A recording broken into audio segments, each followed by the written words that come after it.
Hello, everyone, and welcome to Match Game, enjoying not just surviving the interview process, the fourth webinar in the Professional Power Up series. I'm Becky Picone. I'll be your host for today, and my colleague Michelle Cavalcanti will be moderating the Q&A session after the presentation. We are very happy that you joined us today, and I would now like to introduce Barbara Grossman and Jay Berger, the amazing duo who make up Headhunter on Tap. Hi, Jay and Barbara.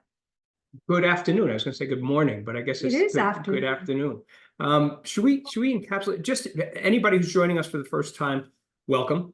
If you've been to the previous webinars, we're glad that you came back. If anybody missed those, this is the fourth, right? This is the last fourth and last. of four.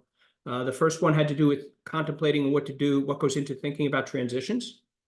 The second one had to do with crafting a resume that's an authentic representation of yourself. And the last one that we just did was how to embark on the job search. And so we're wrapping it up with this whole interview thing. Well, we kind of think of this as being the full life cycle of a job search in a nutshell. Yeah. And for those of you who are not aware, we do on Fridays after we do these webinars, if you have questions that occur to you a little bit afterwards that you might want to come and join us. So with that, should we let's get started, right? Yeah. And we'll see you on that backside to answer any questions that you might have. Interviewing. What we want to do today is demystify the process a little bit. Our feeling is that once somebody is aware and understands, joy of interviewing, that's a little bit of a joke here, but we want to make it a more pleasant experience. With insight and preparation, knowing what is coming, also being prepared when you walk through the door, and lessen anxiety. And that's what we hope to do today, make interviewing a little bit more palatable for most of you. Some people enjoy interviewing. Some people dread it. A lot of times it's tied into the need, how badly somebody is in need of a new position or just exploring. But we'll talk about that in a second. What I want to do is I want to change the context of the interview a little bit. I like to say to people, and we both like to say to people when we talk to them, is that interviewing is nothing more than a conversation. It's a conversation for possibility. Two people are coming together and both people have needs or desires or wants. If you are exploring this new job, it's either to elevate what you're doing right now or change your situation, or you're unemployed and looking for a job. We'll talk about that. But on the other side, that company has a need, and that person is just as invested in wanting to hire you as you are in getting that job. Because if you walk through the door or you zoom in there, and you meet and actually you satisfy you, they want to hire you, you bring skills and ability to what they're looking for, that person can go on and get back to doing what they enjoy doing, which is mostly their job. Most people don't like interviewing. HR people, that's their job, but hiring managers do not enjoy interviewing. For the most part, they want to go about doing their jobs. So there's a mutually beneficial thing here. They want to hire you on the other side. One of the things to also remember in interviewing, it's not a matter of being good. It's not a matter of clearing a bar. It's not a matter of being talented. It's a matter of being appropriate. You want to be appropriate for the situation. You don't want people come out of interviews saying, I didn't do well, or I bombed it, not it wasn't appropriate for me. And when people come out of an interview, I generally ask them, how did it go? And they say, well, I'm not sure if they like me. I said, no, I'm not worried about that. I want to know if they know who you are, what you bring to the table, and what you're all about. And if the candidate says to me, yeah, I think they understand who I am and what I'm all about, I said, that's a successful interview, because all you can do is put that out there, and then it's up to them to decide whether you're appropriate or not. One thing I will say is if you have any anxiety attached to interviewing, the worst thing that can happen as a result of an interview is nothing. So don't worry. Investing an hour's time, that's it.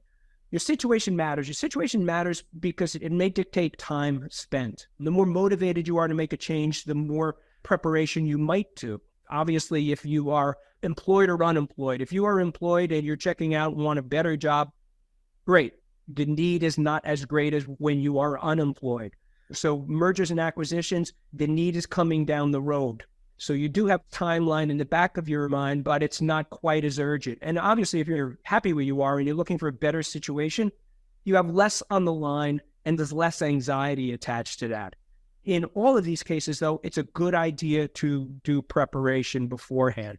You don't want to waste your hours interview. And we're going to talk about preparation. We're going to take you through the whole process of what to prepare. Timelines also can be very dangerous, especially if what you do is you say, I want to leave by a certain time.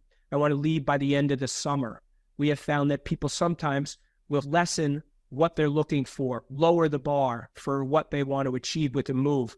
We talked earlier in a webinar about what are the goals you want to accomplish with a move.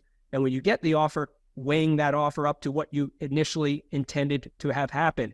Sometimes along the line, people will lessen that and end up in jobs to fulfill wanting to be out by the end of the summer and end up in a situation that's no different from the one they left. They just want to fulfill on their goal of making the deadline. On the other hand, if you have an urgent need to land another job, a timeline can be very important and you may have to make compromises. So And that's the amount of time and energy you're going to put into the job search process as well as preparation. So our path today is preparation. We're going to do preparation. We're going to do types of interviews.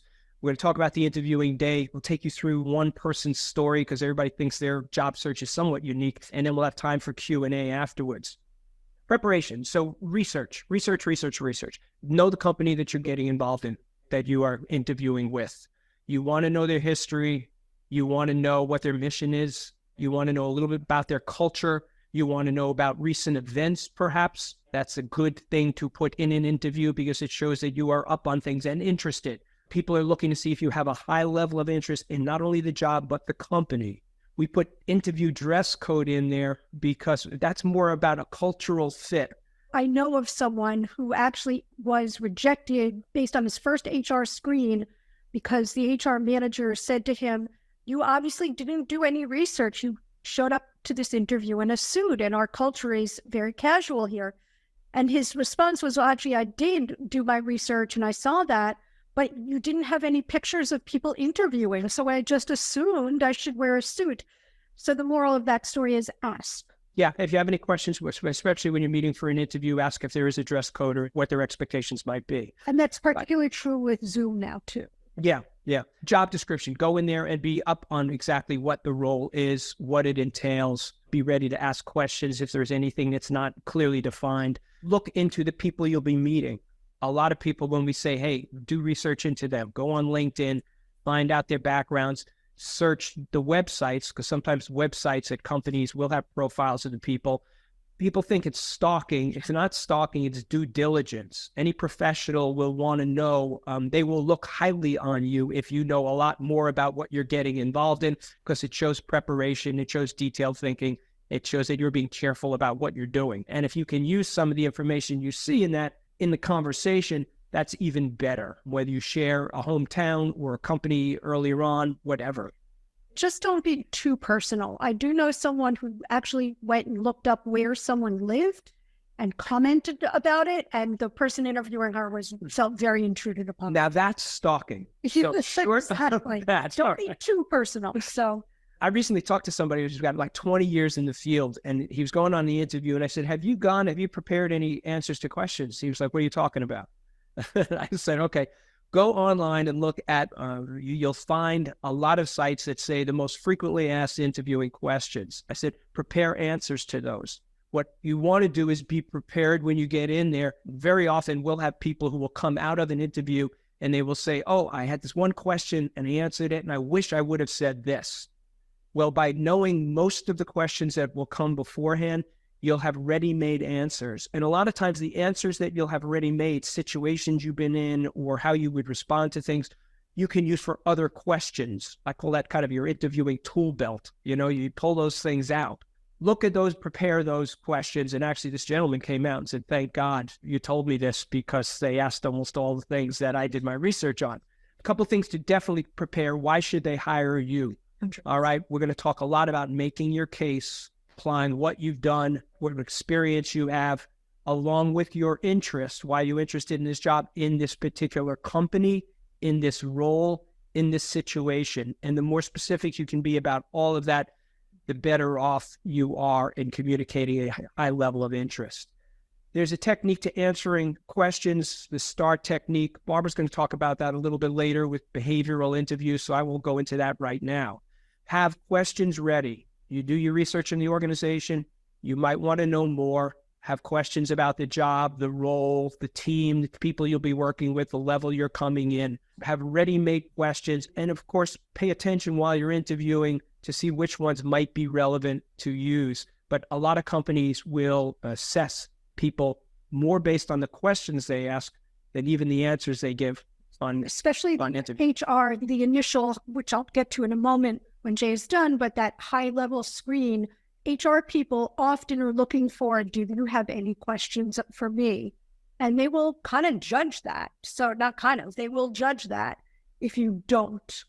Last thing, professional narrative. We've talked about, if you've been in other webinars, we talk about that ad nauseum, because we do think it's very, very effective, and it's important to be able to articulate that. And that is a little bit more of a step up for why should they hire and why are you interested in the job. It's essentially the skill set, personality, and also your journey, what has taken you here. It's kind of the arc of your career is your professional narrative. And where this position will fit into that for you. Types of interviews. Take it away, Barb. So we're going to go through some specific types of interviews, but will be by no means all inclusive, but the idea is to give you a sense of what types of interviews are out there so that you can be ready and not thrown off by a particular type of interview.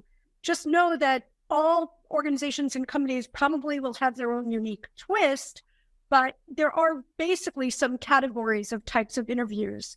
The first level one, which I just referred to a minute ago, is that initial pre-screen or screen.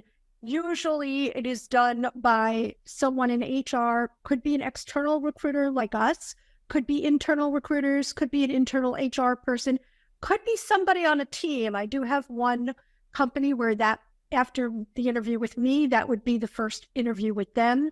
Generally speaking, they're done on the phone or over Zoom. Very seldom will they be in person anymore, unless you're in a particular field, I think like, nursing or something like that. Generally, they will last 20 to 30 minutes. It's not a lot of time. You may not have an opportunity to even speak.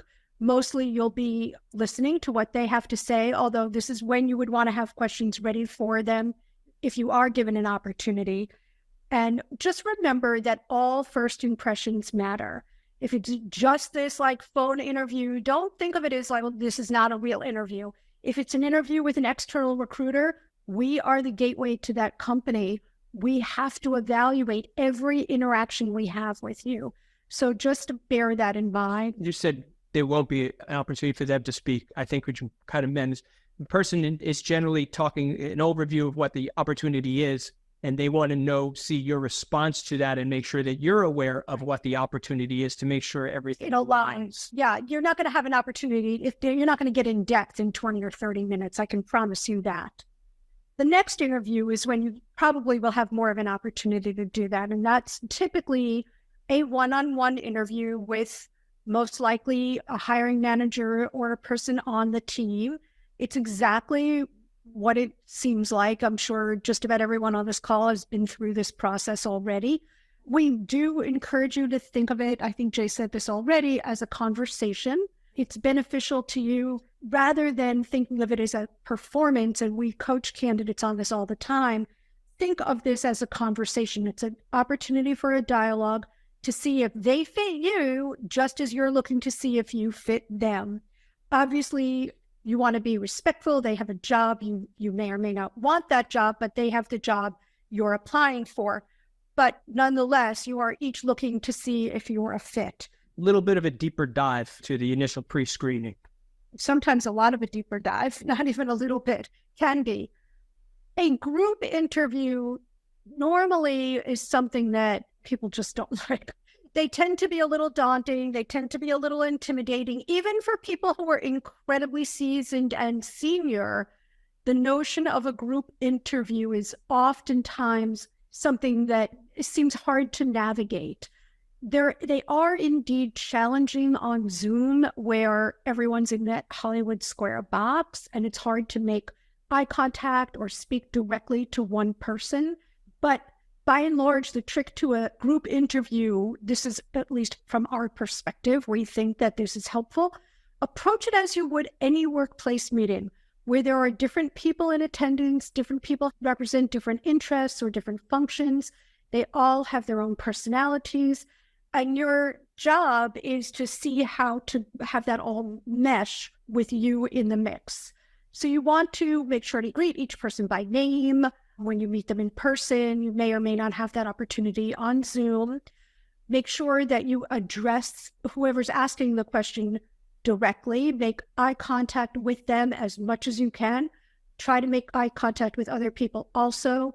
If you're meeting in person, absolutely shake everyone's hand. Firm handshake is in order here. I tell the story that when Jay and I first met, he actually sent me on an interview. Being the era that it was, women weren't taught how to behave in interview situations. And we oftentimes had kind of a weak handshake. And he was like, no, that's not the way you're going to do this.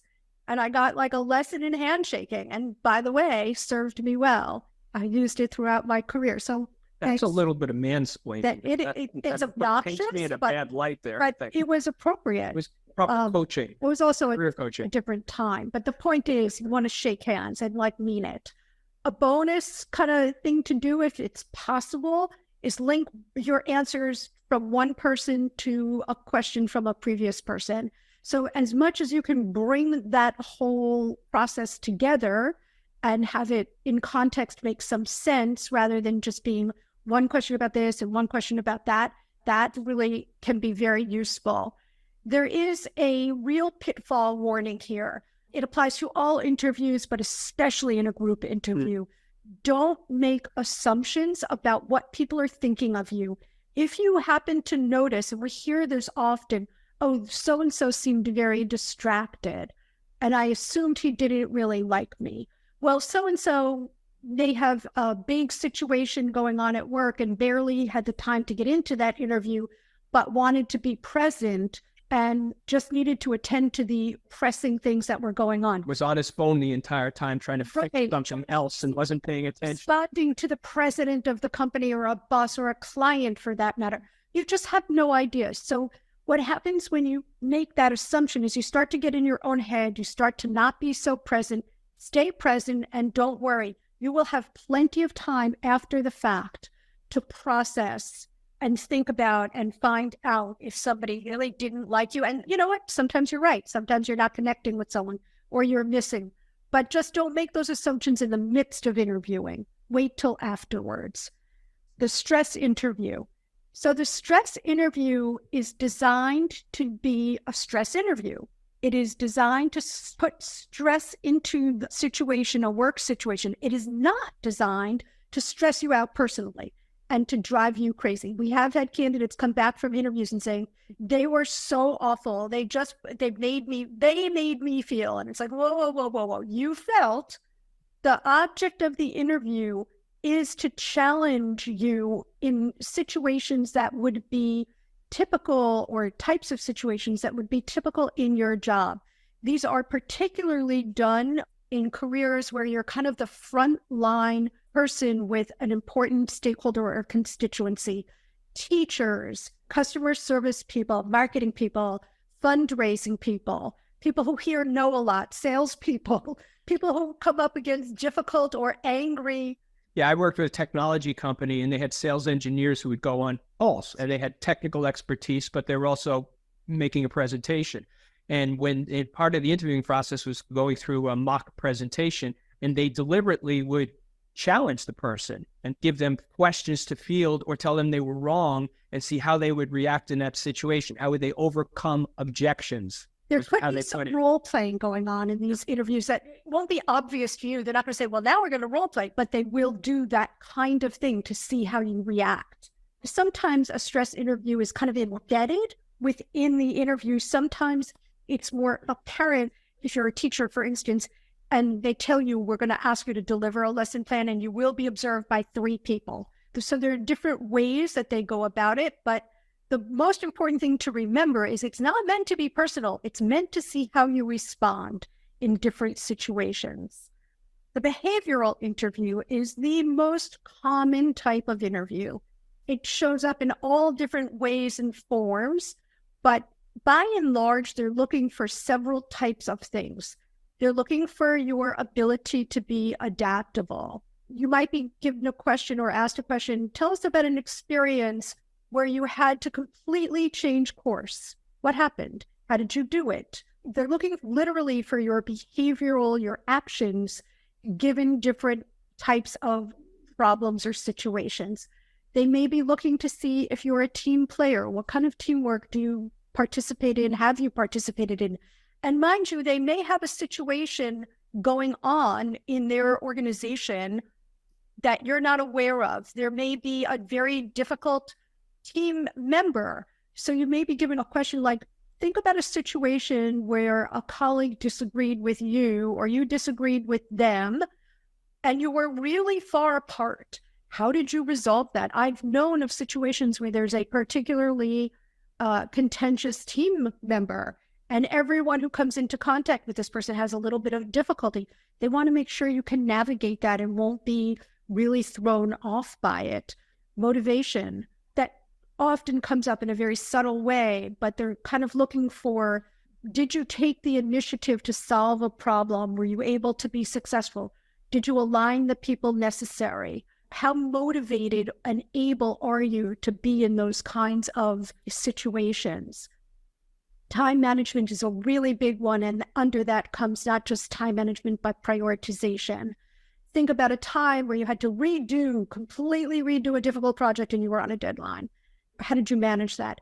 Or you have 3 pressing priorities coming from 3 different places. How do you choose which one to do first? And there's no right answer to these. They just want to know how you respond. What do you do? Do you have good strategies for navigating the unexpected, which is 90% of what most of us come up with, right? A lot of what we deal with at work isn't formulaic or predictable. STAR interviewing, which Jay mentioned earlier, is a very specific type of interview protocol. It's a technique for answering questions. It's online. You can find information out about it online. It's an acronym for situation, task, action, result. The thing about the STAR technique is that it gives you ready access to think of all of these types of answers in different situations where you can be succinct and cover all your bases. So here was a situation. This is what I was asked to do or had to do. This is the action I took, or these are the actions I took, and here was the result. Even if the result is not positive, sometimes it's the best result possible. So don't worry about that, but people want to know the outcome. And behavioral interviews in general, not just teamwork, motivation, time management. There are other behaviors. If you go online, you'll find there's lots of them. These are the broadest categories, and they almost always show up in every interview in one way, shape, or form. And if you have answers prepared for these, you'll use them for other questions that might come up. The case interview. The dreaded case interview. The dreaded case interview, which will not apply to many of you, but we feel it's important to cover because it will apply to some of you. And it's really important to prepare for these. So they're typically used in management consulting, finance. They're often used in tech. Many large companies now use them, even in different types of companies that I've mentioned, because they're a very thorough way of trying to learn how someone approaches a problem. So unlike a behavioral interview where they're looking to see how you act in a situation, this is really trying to understand how you solve problems. This is real time. You're doing it real time. And they fall into the 2 broad categories of qualitative cases or quantitative cases. If you're applying for a position as a data analyst in a finance company, I can pretty much guarantee you that if they do a case interview with you, it will be quantitative.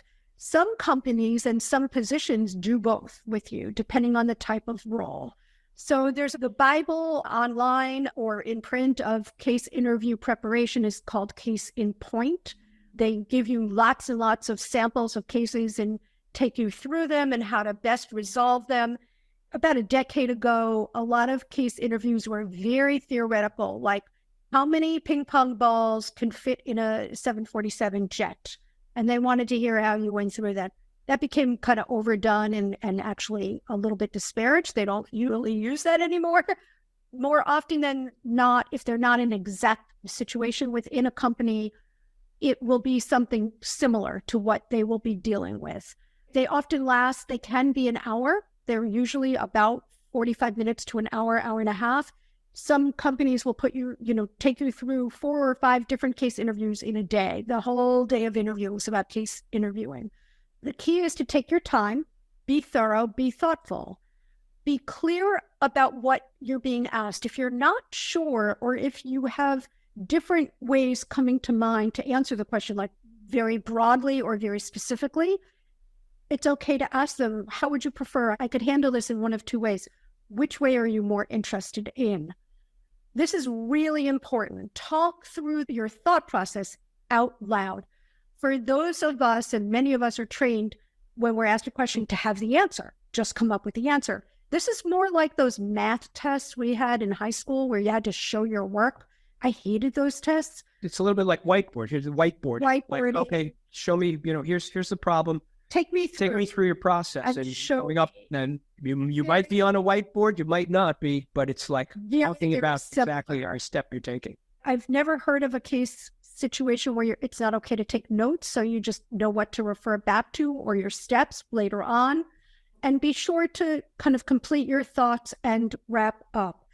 The key to case interviews is, again, there's no right answer. Right. We actually know of a situation where someone took an approach that was completely unconventional, and the interviewer said, I've never heard anyone do that before, but it's an interesting way to approach this problem.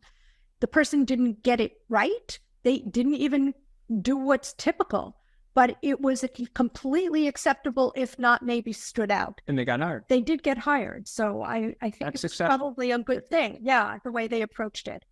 There are other types of interviews that I haven't mentioned, and there's many more that I'm not going to even touch on, but 2 that really are very often used are a technical interview, which doesn't mean necessarily technical in the classic sense of the word. It's not necessarily a computer program, write this code kind of situation, but it's any testing of your technical knowledge. Excel, Word, PowerPoint, it can be anything. And different levels of expertise are sought in different environments. So there can be wide variations in what these look like, but they are often part of the interview process. And then there's the presentation interviews, which are, like I mentioned earlier, a teacher knows almost invariably they're going to be asked to deliver a lesson plan. It's going to be somewhat proscribed. They're going to have to get up in front of an empty classroom and deliver it to 3 or 4 people who are going to be evaluating them. Presentation interviewing comes up in a lot of types of situations. Marketing is very common, where you're asked to present a marketing plan or a solution to a marketing situation. We know of a candidate who was asked, a very senior level person who was asked to share her plan for her first 90 days. We thought she might balk at doing that. When it comes to sharing information like a marketing plan or that kind of thing, sometimes people feel very taken advantage of, and we can empathize that they feel like they're asked to be giving free consulting. But in some situations, it's what's expected, and it has become more and more common practice. For those of you who might be interviewing for the first time in a long time, be prepared for that kind of thing. The person who was asked to share her 90-day plan did get hired. She had a knockout plan, and she was hired. A year later, she's very successful. So Yeah. I know, Jay, you're going to take over with Okay. I got to an interview day. There we go. Arrive early, self-explanatory. You certainly don't want to be late. And if you get there early, you can compose yourself. So you don't want to be out of breath or whatever, bathroom visit, all that stuff. Be positive. The person sitting across from you is interviewing, and they would prefer to probably be doing anything else other than interviewing. I know I keep bringing that up. So if you are draining the room, that means that the interviewer has to work that much harder. They may rise to the occasion, or they may just not care. So the more positive, the more energy that you can bring to the process, the more proactive you can be, the better. I know it's not easy for some people. The more preparation you do, the more information that you may have to put forward and engage that person in conversation. Next thing, stay present. We talked about that earlier, about not making assumptions. You want to stay present. You don't want to think about other things while you're in the midst of the interview. Focus on the questions. While you're there, don't evaluate, and I say this as the last bullet point on the bottom, don't be evaluating the company while you're in the midst of the interview. Take in information, Don't think about, do I want to work here? Do I want to work for this person? That's not being present. Concentrate on saying, this is a great job. I want to get an offer from this company. That's what I want to do. And then go home and evaluate things. Pitfalls: avoid volunteering what you don't know. The last thing you want to do is go in and say, you don't need me to do this, or you don't need this person to have this kind of experience because I really don't. Last thing in the world you want to do is volunteer what you don't know, because it may not be important to the job. They will ask you what they need to know. Don't worry about getting in over your head. Bad-mouthing your former employer, everybody says you can't bad-mouth your own company. You can say negatives about what went on in your last situation. You're better off explaining negatives than having it out there where people don't understand. Why are you looking to leave? Oh, I'm just looking for a change. What does that mean? There's nothing wrong with saying there's been a change in senior management, so now the focus and direction of the company is going in a different direction.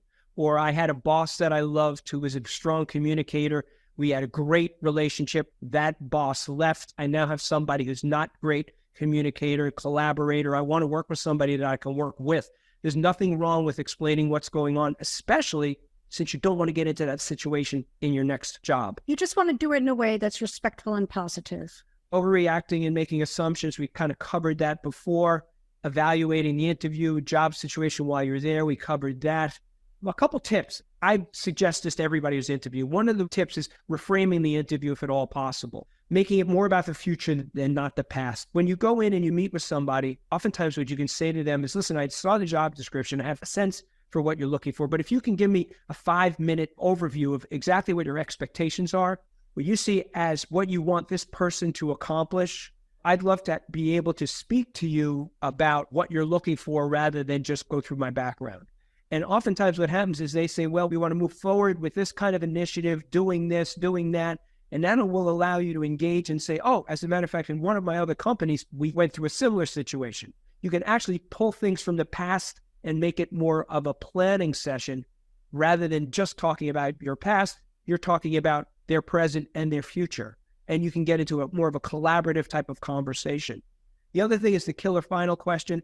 When you're leaving, one of the things that's really great to ask is, I'm excited about the job. I think my skills are well suited because of this, making the case. Is there anything that you feel I'm lacking that you are concerned about? Because I'd rather address it now. It seems to be a very, very good fit for me.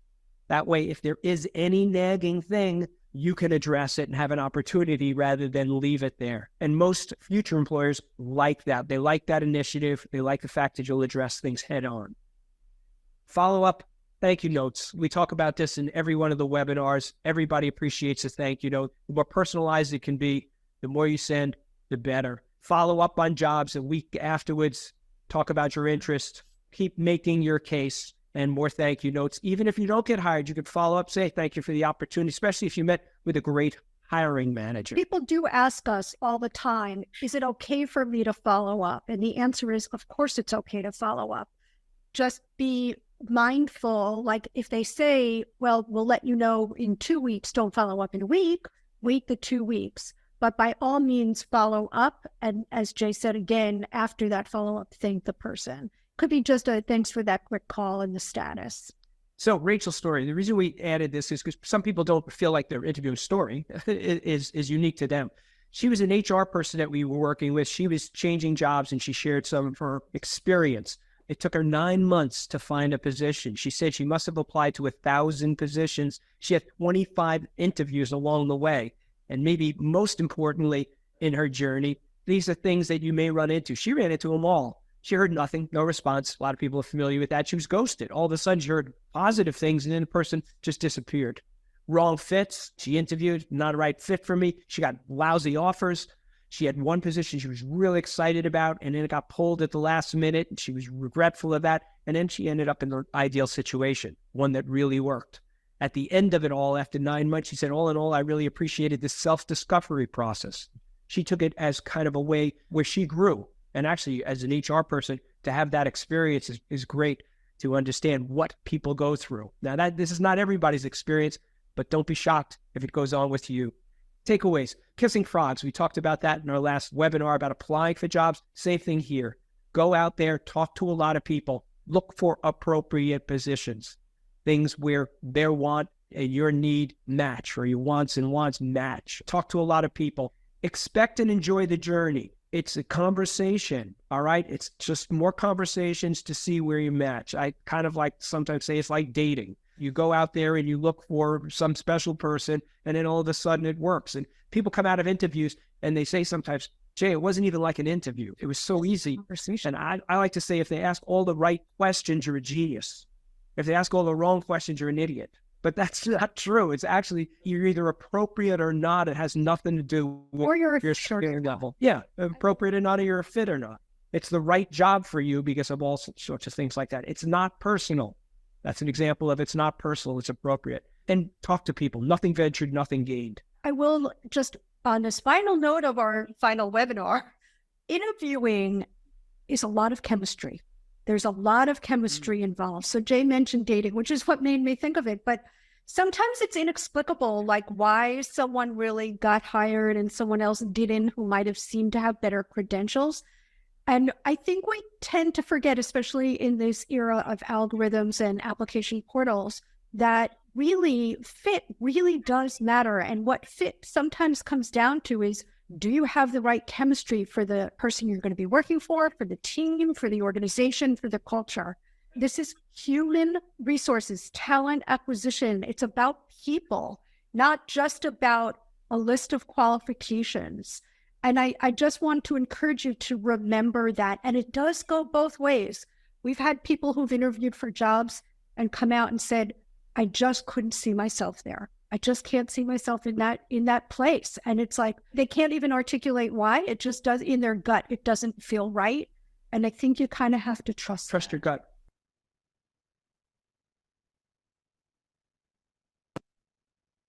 Woo! All right. Hey, Michelle, Right. we have to address the snafu. We have Okay, to go ahead. apologize. We have to apologize. We mixed up a couple slides. Yeah. We weren't able to deal with it real time. So we do apologize that our slides were mixed up for this presentation. We will correct that for the future. Get that So, fixed. Yeah, sorry about that. sorry, guys. Not a problem. All right. There are a few questions that came in. So let's just get started. The first question is, what are good questions to ask at the HR stage, at the pre-screen phase, specifically with HR? Like, what can you ask to the HR on the phone before you get the actual interview when they're screening? You want to go, Jay? No, go ahead. You want? So generally, you want to have questions at the ready based on research you've done about the company. So you might want to ask something regarding their, if they've had if they've come out with a new product, so you might want to talk about that. If there's a big change in their sales approach, like you have to glean questions. They could be all over the map, right? Yeah, hopefully it's personal. And the question can even be like, if it may have nothing to do with the job you're interviewing for. Right. Just like what Barbara Or says. about the company. Like, guy, you just launched this visual reality headset. Yeah, everybody must be really excited about that. How's it going? So Or it can be more conversational just to show excitement and interest in the company.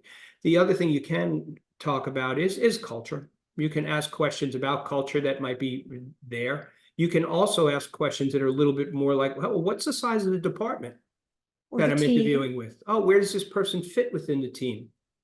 Can you right? give me a sense of the organization and where this fits in the organization, depending on how large or small the company is, right?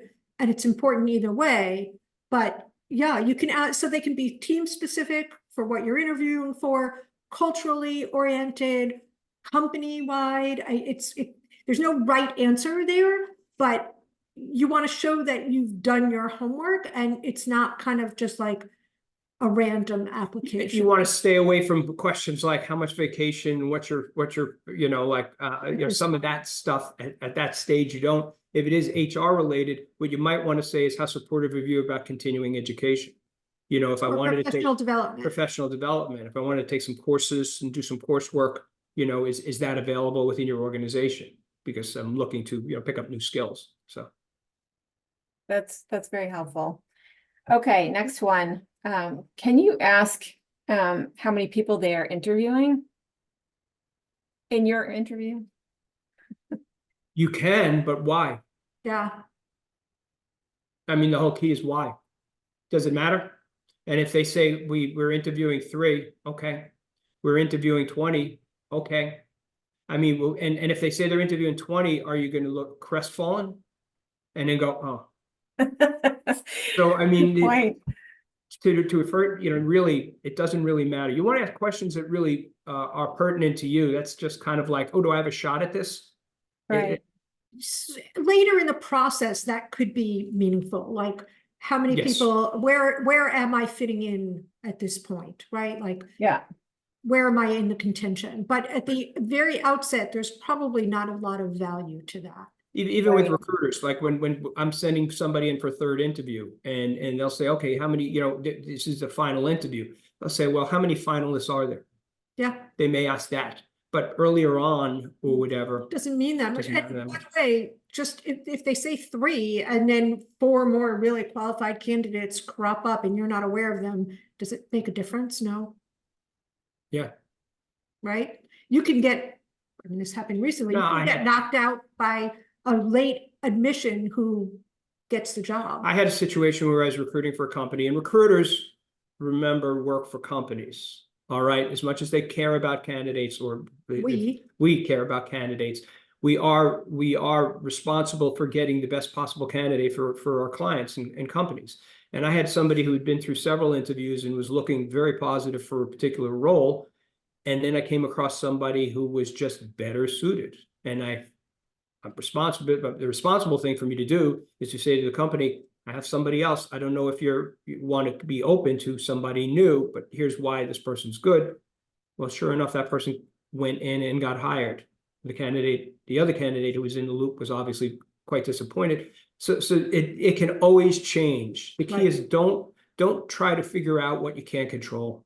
Okay. Well, it's best, face, put your best face forward all the time. All the time. That's But really yeah. good advice. Here's the next one. If you don't get an interview, can you inquire with the HR team as to why? Same goes for not getting the job.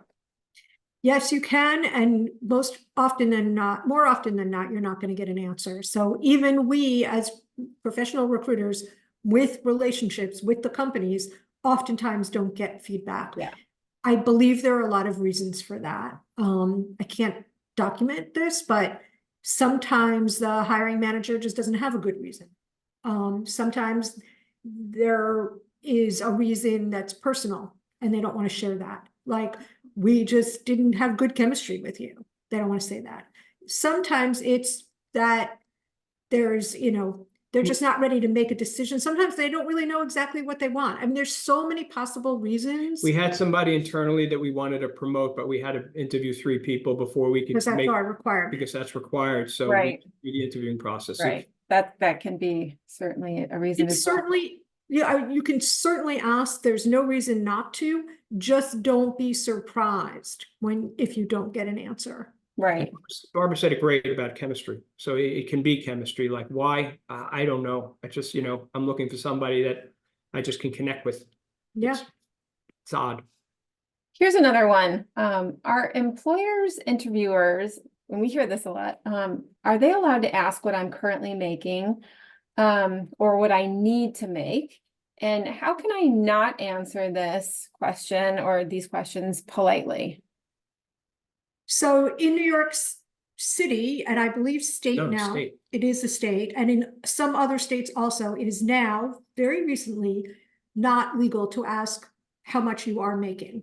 You'll have to check. It's a state by state thing. State by And it has to state. do with where the company is incorporated. That doesn't mean that companies might not ask anyway when they're technically not allowed to. And then you have the choice of saying, well, according to the law, you're not allowed to ask me that, which becomes, interesting to try to navigate. And a way Yeah. to navigate that is, well, actually, by law, I think you're not entitled to ask that. But let me give you an indication of what I'm looking for. So to the second part of that question, it's entirely legal and usually asked, what is it you're looking to make? And the reason for that is people want to make sure that you're in the same ballpark. So additionally in New York, by the way, any job posting has to have a salary range on it.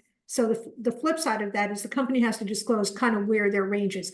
That salary range could be $100,000 apart. It doesn't have to be tight. I mean, I've seen them 50, 60. Yeah? I've seen big, Okay. oh yeah, more senior. Yeah, Well, absolutely. that's how they're getting around that Well, law. they have Okay. to, because they might be open to people at different levels. It's not always nefarious, right? It's sometimes they're able to take someone who's maybe a little more junior if they have the right background. And they're also willing to go more senior for someone if that person shows up. So it's not wrong, but necessarily, sometimes it's just a big ruse to get around what they really want to say. But it is important to have a range in mind, and we generally will advise people to answer with a range. Yeah, and if you want to avoid the question, they want to know what's going on for you. And a lot of times when people want to avoid the questions, one of two things: they are making a lot of money and they're worried that they'll be ruled out. But so that's why they ask what you're looking for. And if you're not willing to be forthcoming, they say, okay, we'll pass. I mean, we're trying to be honest with you. We're trying to work with you. And if what you're looking for is within the range of what we're willing to pay, that's fine. Most companies do not want to. If you are making a lot of money and now you don't want to, you don't want to say you're willing to take less. I guess what I'm trying to say, some people are fearful of that, and you want to give a reason for why you're willing to take less. I guess that's it. On the flip side, I think a lot of people read a lot about negotiations and salary negotiations, and you never want to show your hand and all this kind of stuff. And it's unwise to just go that route in a truly, like, yes, at some level and maybe at the end of a negotiation, but initially you kind of have to be upfront about where your level of expectation is. And they need to be also. The non-answer is I'm looking for somewhere 95 to 100,000, somewhere in that range. But listen, that's not my main reason for looking right now. I'm actually looking for a company with stability. And then you go into why you're interested in that company. So you're giving them some wiggle room, some permission to offer you maybe a little bit less because they are stable, because they have a bonus, because the opportunity is good for you. Also, Oh, if you're, just one last thing, because I think this came up recently at another webinar. If you're at, like, if they have a range, the question came up like, why wouldn't I give you the highest part of your range? And the answer is, if they're looking for 3 to 5 years of experience and you have 2, but you have everything else, you don't want to go to the top necessarily, because if you kind of go middle or lower, you may be an attractive employee to them, whereas at the top, you're not so much. So you have to be aware of what the parameters are. all right. Another question that came in, can one ask about whether a remote work situation would be considered even if it says on-site? I mean, is that something you just shouldn't even talk about, or is it something that you can work into the conversation? You can, but you may get ruled out immediately. Right. Because Okay. actually, you know what, because we may have an issue with this person. If you're currently working and you ask that question, you might be in a better situation than if you're unemployed and you ask that. Because what a company will say is, okay, we're going to hire this person. They're going to come in and they're going to continue. When they get a remote job, they're going to leave. Right. So, Okay, so it doesn't have a good, you're not leaving a very good impression if that's what you're leading with. No. well, it's Just that you're not why are you applying? If the exactly. job says on-site and you want a remote opportunity, why are you applying? In the hopes that they really mean like, oh, maybe they're like, They're going to love me so much. They're going to bend their exception? rules and make an exception for me. Right. it's not likely. Yeah. Here's another one. Is it appropriate to ask about the possibility of growth at the company during the interview itself? Yes, Yes. absolutely. Tempered with, I'm looking, here's my long-term Right. goals. I really like working with people. I've done some tutoring, I've done this, and I'd really like to work towards a management role. I know what's important for me is to come in and learn your culture, learn your Disposition. learn this job and master it. But are there opportunities for progression within the firm? You don't want to give them the impression that you're looking to grow within 6 months or a year necessarily, even if you might be. Okay, thank you. Here's one. What are tips for avoiding words such as or like during an interview? If you're stumbling, do you have some tips to, for interviewees that you could offer? Or does that bother you as a recruiter? Does it bother you if somebody says or like? What are your thoughts on that? It's amazing sometimes that you don't hear it and then all of a sudden you do.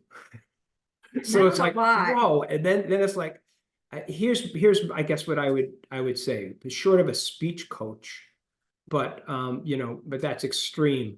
My suggestion is be prepared. Because the more you're prepared going in and the more you have access and don't have to think as much while you're answering, you'd be more apt to not stutter or need filler or things of that sort. And I know that's kind of a simple answer, but there's some truth to that. I think when I feel like I am not sure what to say, like I'm a little flustered, I am careful to just be quiet.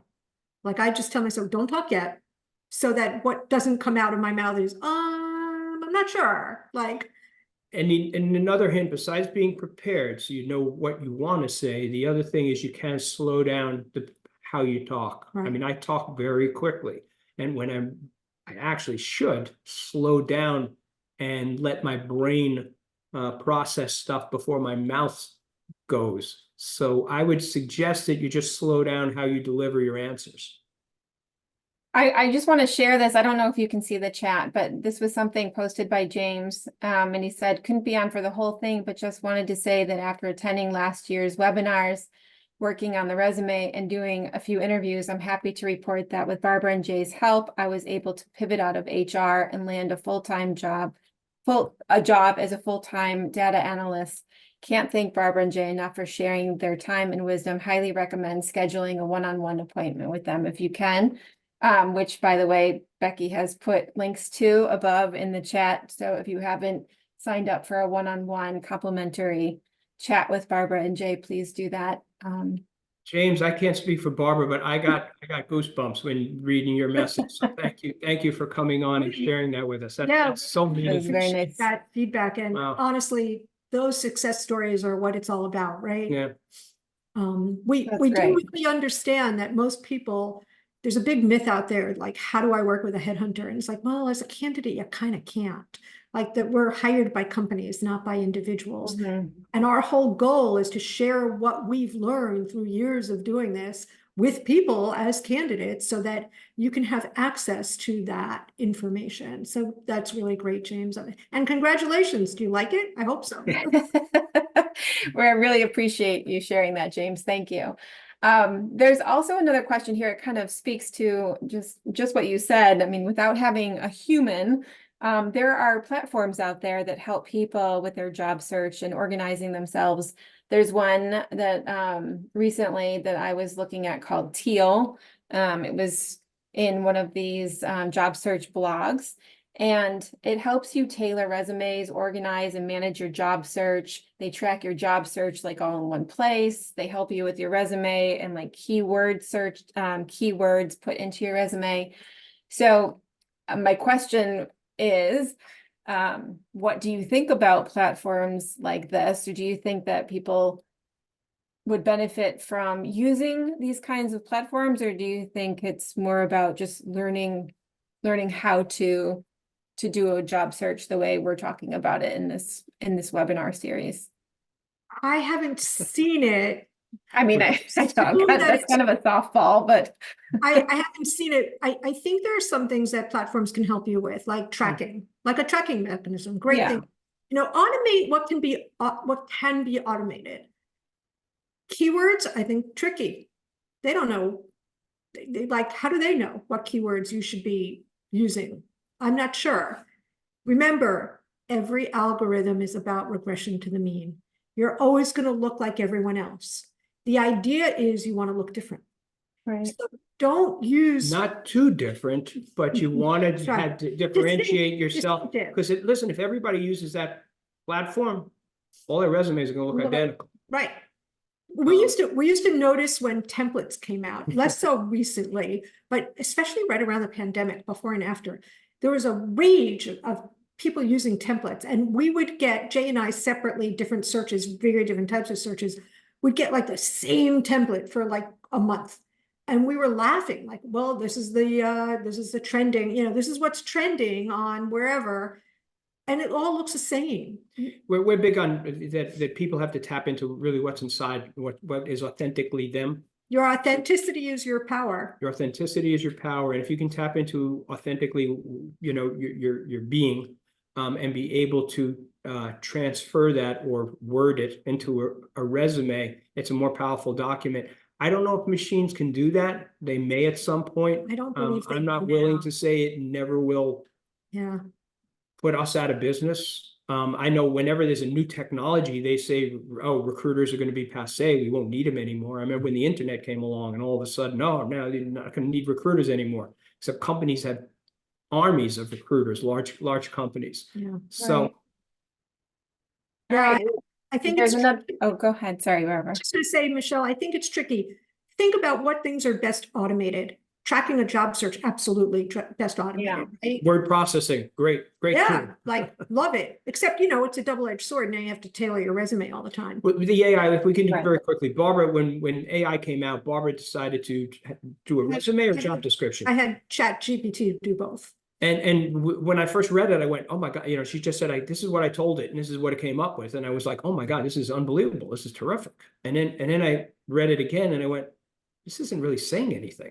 Right. So Looks good. all of a sudden I realized it sounds kind of good, but when you look at it, there was no depth to it. All form, no substance. Yeah.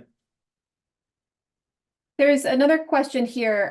Is it okay to ask to connect on LinkedIn, like with the interviewer, if you didn't get the job? Like, can you contact people, or is that a no-no? Yes, you can. You can. And I mean, it's a request If through they don't LinkedIn. want So to, yeah. and what you want to do is you do want to personalize it. Right. And so you can say, hey, listen, I had the pleasure of meeting with you. I wasn't right for that role. I'd love to connect with you and maybe keep in touch and have you, In the event that remain on another- your radar if something else happens there because the company's great. You seemed wonderful. Yeah, definitely. Sure. So we have 2 minutes left. It goes by so fast, but I do have a question here that talks about, ageism. This comes up a lot in our conversations, a lot on Job Talks. And when you're doing an interview, how can somebody who's older compete with somebody who is younger? Is it advisable to address this in the interview, like proactively? I don't mean like, I think this person is more talking about culture, where it might seem like a young kind of environment, or maybe that it would be used against them in the You kind of, I was going to say, how can young people compete with us older people who are so much smarter, experienced? But I mean, this comes up because a lot of people, even through COVID, they had to all of a sudden join the job market again. Like there were pivots that happened.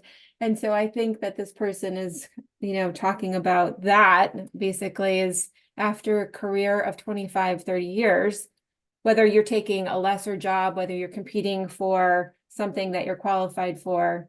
Oops, But we're let me at the go- one I just o'clock want to say it's mark. a very yeah, legitimate let question. me go like, after yeah, that. One of the things we have seen companies who are more prone to hiring older people. yeah. And one of the things that they do is, hey, this person knows what it's like to work. This person still wants to work. This person is smart and capable. And what you want, I mean, so in some regards, they are like, I know a lot of hiring managers say, I hate hiring young people. 'Cause They they're gonna flit leave. around, they're Right. not serious, it's all about them. So you can make it an asset. And what you want to do is you want to make your case. There's also, we have a president right now who says it's not about being old, it's about having old ideas. So there is something also to be said about coming in, if you are a senior citizen or whatever, and coming in with energy and coming in with knowledge and coming in with positivity. And I enjoy working and I'd like to work for you. So don't think immediately you're being ruled out. Right. There Good are some- advice. Very good advice. There are some cultures where I don't think you're ever going to be considered, right? There are certain cultures and certain companies where they probably do lean towards wanting fresh people. Here's a perfect example. If you want to go work for one of the big management consulting firms, they pretty much hire people right out of college or MBA programs. They have formulas. They have formulas. If you're older and you're saying, but I have all this, not, they don't care. It's just not how they operate. So it's not about your age. It's, because I know people with 5 years of experience who couldn't get hired, right? They weren't old by any They stretch, missed, but they they just couldn't get in. missed the window. And so you kind of have to just realize that there are going to be cultures where you can't get in, but I wouldn't let that rule you by any stretch. And one more last thing. One of the things that's great when you are whatever, 55 years old or whatever, say, hey, listen, you know what? All my life I've been working because I was working doing this and this and this. Now I have the luxury of picking and deciding where I want to work rather than what's necessary, what's needed for career growth. I'm not looking to build my career anymore. I'm looking to make contributions, work with a good group of people, and that can be incredibly well received. Yeah. I think that's great advice. I think it's important that people know you can make a job transition at any age. So thank you for that, for those last comments. Thank you very much, Barbara and Jay. It's been a pleasure. I really appreciate all of that good advice. Thank you. Have a great afternoon, everyone. Thanks for being here. Thank you. Bye-bye.